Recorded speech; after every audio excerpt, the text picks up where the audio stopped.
Hello বন্ধুরা, আমি শক্তি। তো আজকে একটি মন্ত্র নিয়ে এসেছি, সেটি হচ্ছে গুরু প্রণাম মন্ত্র। তো বেশিরভাগ ক্ষেত্রে গুরু প্রণাম মন্ত্র সংস্কৃতিতে থাকে। তো আমি আজকে বাংলাতে দেবো, একদম সহজ সরল বাংলায়। আপনি বাংলাতে গুরু প্রণাম মন্ত্র জপ করতে পারবেন, পড়তে পারবেন। তো চলুন বাংলাতে আমি বলে দিচ্ছি। যিনি অখণ্ড মণ্ডলকার এবং বিশ্ব চরাচরে পরিব্যাপ্ত, তাঁর চরণপদে আমি প্রণাম করি। যিনি জ্ঞানরূপ কৌশল দ্বারা অজ্ঞানরূপ অন্ধকার বিনাশ করেন এবং জ্ঞানচক্ষু প্রদান করেন, সেই গুরুদেবকে প্রণাম করি। গুরুদেবই ব্রহ্মা, গুরুদেবই বিষ্ণু, গুরুদেবই মহেশ্বর স্বরূপ, গুরুদেবই পরম ব্রহ্ম স্বরূপ, সেই গুরুদেবকে প্রণাম করি। জগন্নাথেই আমার নাথ, আমার গুরু হলেন জগৎগুরু, আমার আত্মা সর্বজীবের আত্মা স্বরূপ, সেই গুরুদেবকে প্রণাম করি।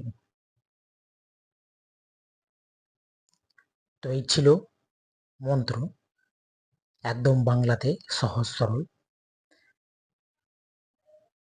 তো আমি সুবিধার্থে আমি আরেকবার পড়ে শুনে দিচ্ছি।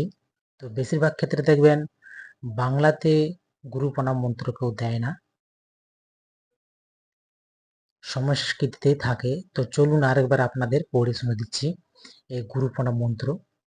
যে কোনো কাজ করার পূর্বে এই মন্ত্রটি জপ করবেন 3 বার। তারপরে বলবেন কি কাজটা করতেছেন, কোনো মন্ত্র যদি সিদ্ধি করতে চান তো এই মন্ত্রটি 3 বার পাঠ করবেন। তারপর আপনি যে ঠাকুরকে প্রতিদিন জল ধূপ দেন, প্রণাম করেন ভক্তি সহকারে, সেই দেবতাকে কিংবা দেবী, যে যাকে প্রতিদিন স্মরণ করেন, সেই দেবতার নাম নিয়ে বলবেন যে আমি মন্ত্র সিদ্ধি করতে চলেছি। তারপরে সিদ্ধি করতে বসবেন এই মন্ত্রটা 3 বার জপ করে। তো চলুন আরেকবার পড়ে শুনে দিচ্ছি। যিনি অখণ্ড মণ্ডলকার এবং বিশ্ব চরাচরে পরিব্যাপ্ত, তার চরণপদ্মে আমি প্রণাম করি। যিনি জ্ঞানরূপ কৌশল দ্বারা অজ্ঞানরূপ অন্ধকার বিনাশ করেন এবং জ্ঞানচক্ষু প্রদান করেন, সেই গুরুদেবকে প্রণাম করি। গুরুদেবই ব্রহ্মা, গুরুদেবই বিষ্ণু, গুরুদেবই মহেশ্বর স্বরূপ, গুরুদেবই পরম ব্রহ্ম স্বরূপ, সেই গুরুদেবকে প্রণাম করি। জগন্নাথে আমার নাথ, আমার গুরু হলেন জগৎগুরু, আমার আত্মা সর্বজীবের আত্মা স্বরূপ, সেই গুরুদেবকে প্রণাম করি। তো এই ছিল মন্ত্র, একদম সহজ গুরু প্রণাম মন্ত্র। আপনারা যে কোনো মন্ত্র সিদ্ধি করার পূর্বে এই মন্ত্রটি জপ করবেন 3 বার, তারপরে সিদ্ধি করতে বসবেন এবং সব কমপ্লিট হয়ে গেলে যখন উঠবেন তার আগে এই মন্ত্রটা আবারও প্রণাম করে দোষ স্বীকার করবেন, যে কোনো প্রকার যদি দোষ করে থাকি আমাকে ক্ষমা করবেন। এইভাবে আপনারা এটি প্রণাম করবেন।